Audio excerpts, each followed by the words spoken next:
புதிதாக கண்கள் நடுங்க நிற்கிறான்.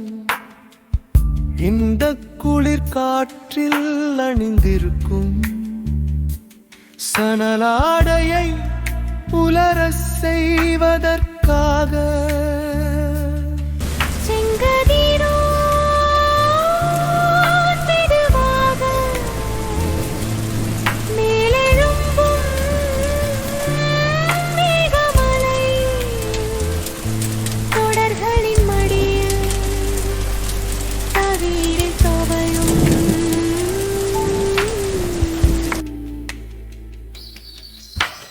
மூங்கில் புதர்களில் பொற்களின் பாடலில் லயித்திருக்கும் மெலிந்த தேகத்தினை இழையும் என எண்ணி விடாதே.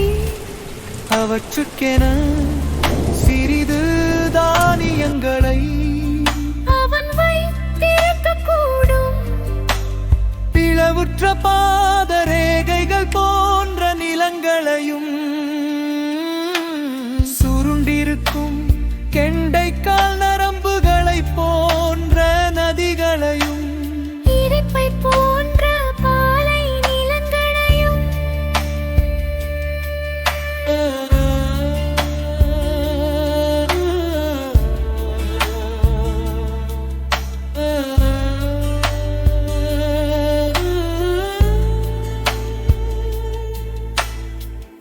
அதன் சுகந்தத்தையும் முகர்ந்தவன் பல தூர தேசங்களை கடந்து எண்ணிறந்த உயிர்களை உதிர்த்து இக்கரையில் நிற்கும் வேளையில் காற்றில் அலை உலரும் தருணழையும்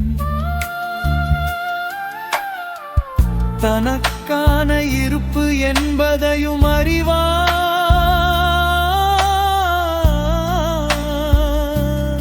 உடைமையே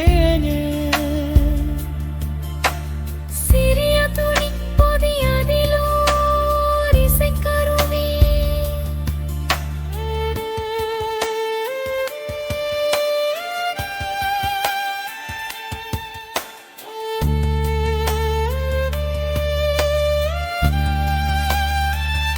ஓர் ஓலைச்சுவடி பாலியத்தில் சத்ருதையல்லிக்க சித்திரம் இளமையில் காதலி பரிசளித்த மரகத கல்மூக்குத்தி. கானகம் கொடையளி மயில் தோகை மற்றும் சில கூழாங்கற்கள் கிளம்புவதற்கு முன் இந்த நதியின் இசைக்குறிப்புகளை சேகரிக்க வேண்டும். ஆடை உலர்ந்து கொண்டிருக்கிறது. மீண்டவற்றை சேகரிக்க மீன் கொத்தியிடம் விண்ணப்பம் விடுத்தவன்